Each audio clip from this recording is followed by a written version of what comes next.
Well, the flooding continues all across inland New South Wales, from basically the Queensland border down to the Victorian one.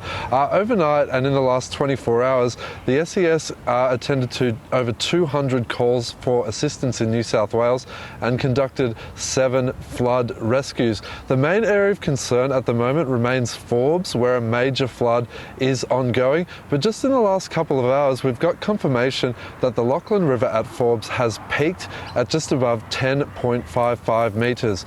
Despite that, there's over 600 residents in Forbes who remain subject to evacuation orders. They're mainly around the town's centre. Many of them told us yesterday that they were going to stay put and bunker down and wait for that flood peak to pass, or wait for their homes to no longer be cut off.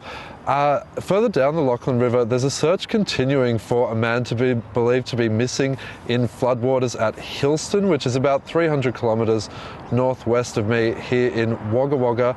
He left a rural property on Tuesday, and police and SES have been searching for him ever since. Here on the Murrumbidgee River, the peak that came through Wagga Wagga about 2 days ago is now moving towards the town of Narrandera, which is about 1 hour west of me here. In Wagga Wagga, the flood peaked at about 9.22 metres, and there were a number of evacuation orders in place. Some of them are still in place, like here where I am in Wilkes Park at the moment, and also in Morong.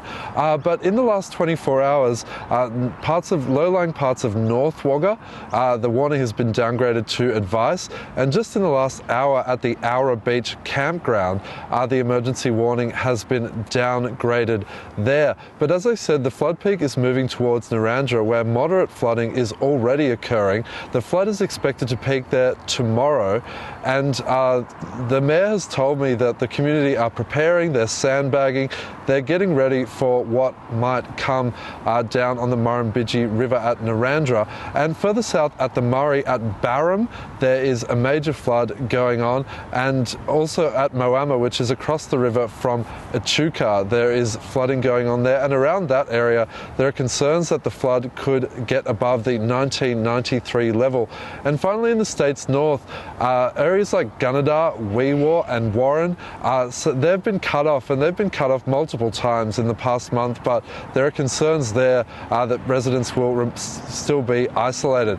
The SES are warning people in New South Wales that even though this emergency has been going on for over a week, they should remain vigilant and alert. Here's a bit of what they had to say earlier.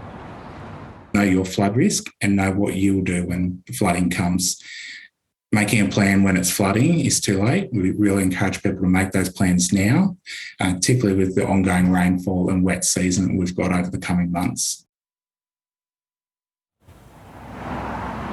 So flooding's continuing across New South Wales, and there's more forecast rain next week. So the SES and other authorities just want everyone in inland New South Wales to remain on alert, Miriam.